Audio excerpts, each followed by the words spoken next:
Boys and girls. Right, there's my truck.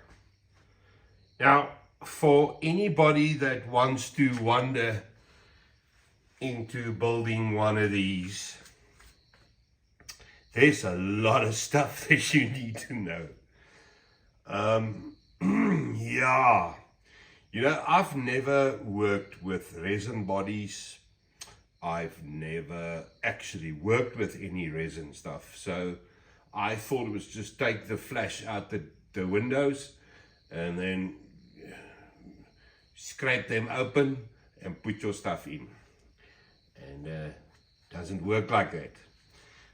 But anyway, so this is old Kelly's body, as you know. And thank goodness I'm at a point now where I can say that it's almost done. I haven't attached the cab yet. It's still standing loosely because I want to weather this thing, and then I want the chassis open so I can get in there with an airbrush.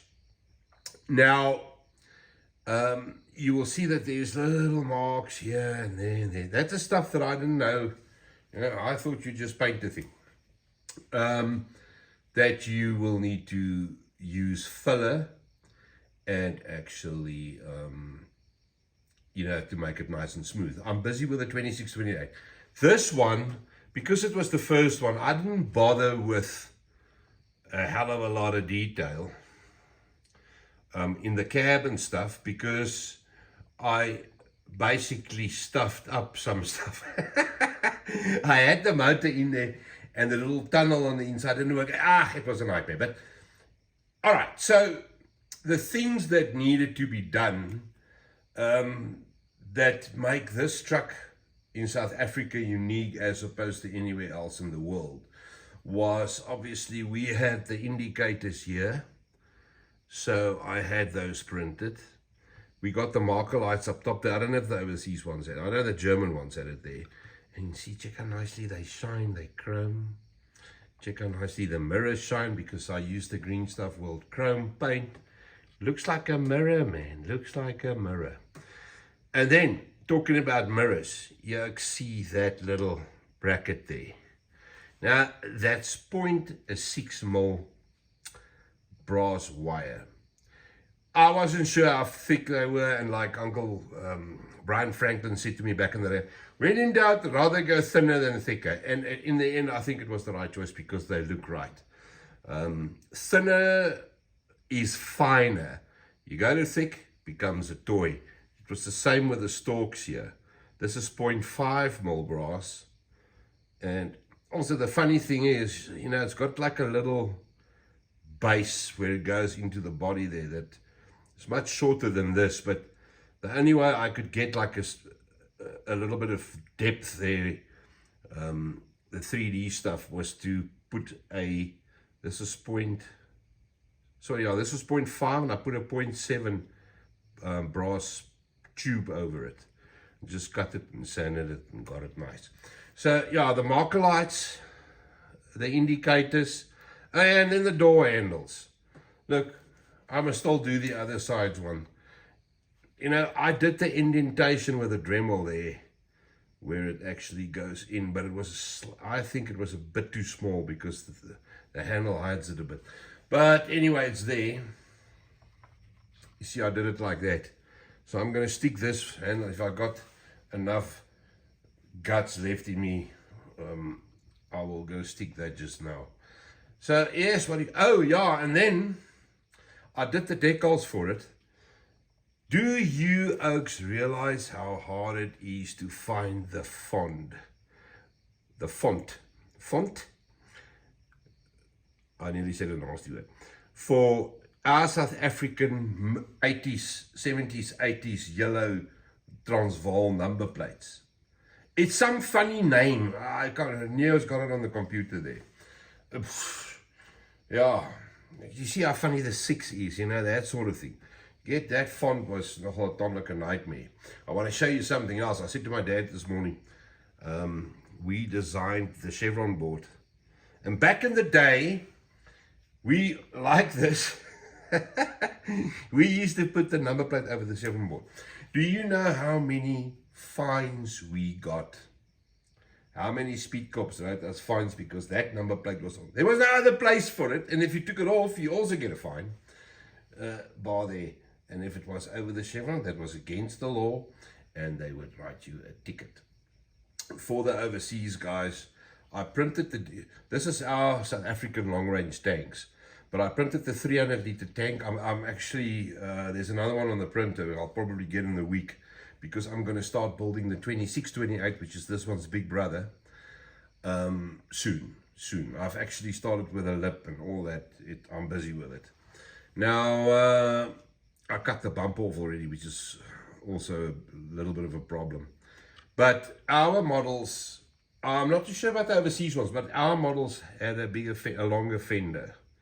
So I made those longer on this one, but I didn't do a hell of a nice job there. So I will see if I can now do it with a clay, do it differently. Because I'm handy with the clay. I can work nicely with the clay, and I found my way around it. It's the Green Stuff World Brown stuff. It's an epoxy clay, 2-part. Works very, very nicely.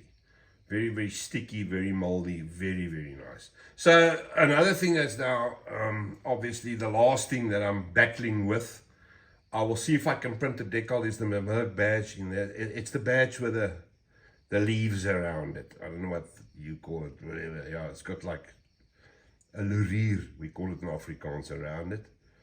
And I'll see if I can print blue, keep that clear, and then do this chrome, painted chrome, so that when the decal goes on there, it looks like it's chrome.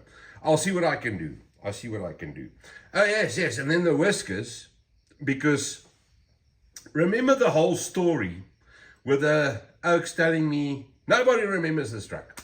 They all tell me, no, that was an aftermarket bumper. You Oaks remember the story. So, well, I want to show you something. Just so that just for all the naysayers out there. Dun-da-da. This is the official Mercedes-Benz catalog or spec sheet for the 1928. Came out in 1981 here by us. And there you have it with a bumper from Mercedes-Benz. We were the only guys in the world, and only in the 1928 and 2628 I had that bumper, but it was a Merc part. So you can see there now on the reflectors, I must still figure out a way to do reflectors here. I'm thinking of cutting brass, acrylic rod very, very finely, and then see what I can do. I don't know if you'll be able to see this. Talking about acrylic rod, we had, and if I find that guy, I will personally murim, that thought that a bullseye light is a good idea. Back in the day, old days, we had a red light with an indicator in the middle. Okay, we called it a bullseye. So to make that thing was, it wasn't fun. It wasn't fun. I mean, there you can see them. They actually came out bloody nice, but it was a mission. It was a bit of a mission. So yes, we're gonna do a couple of mods. The diffs in this thing is a HL5. Ours had the square HL7. Now I found in one of the kits a diff, so we're gonna do the third diff for the 2628. We're gonna cast it, make molds and cast it.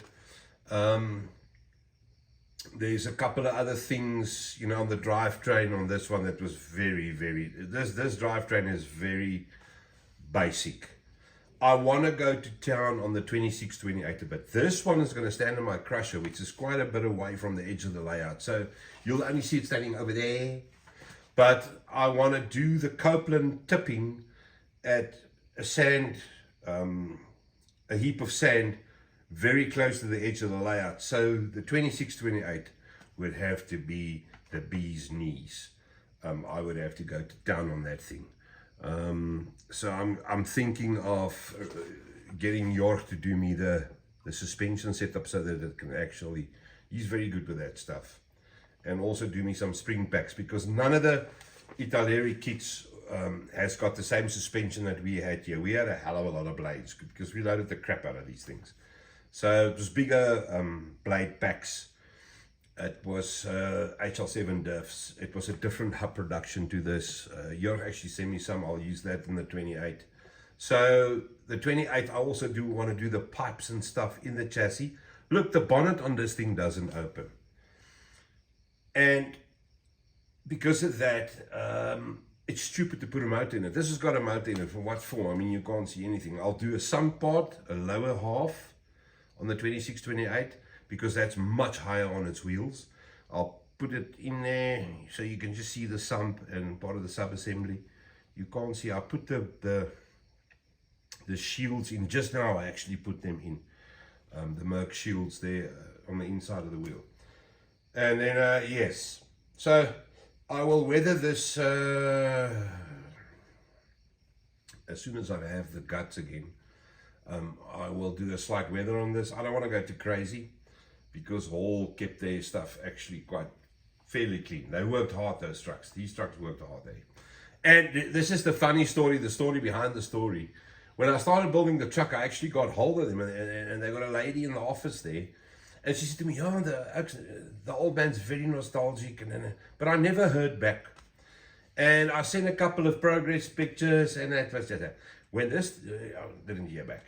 When this thing was done, though, they actually let me know yesterday that the old man wanted to know if it's for sale. So yes, it hit the spot. It definitely hit the spot. Right. Oh, and there are two handles that come over there. And I'm going to put them in. I can't remember for the life of me, but I was sure that there was a outside sort of a hinge here. Yeah, I can remember something like that, but I can't see it on the picture here. I can't remember. But yes. Right. So far, so good. I'm happy with what's going on here. And then I'm going to glue that handle, and I'll speak to you guys as soon as I start building the trailer. That's also going to be very interesting because it's also going to have a Copeland on it. And I want to see if I can do that. That's going to be quite a difficult job. Right, dudes. So there we have it. Lekker, man. Okay, we speak later. Goed, oukies, tot ziens.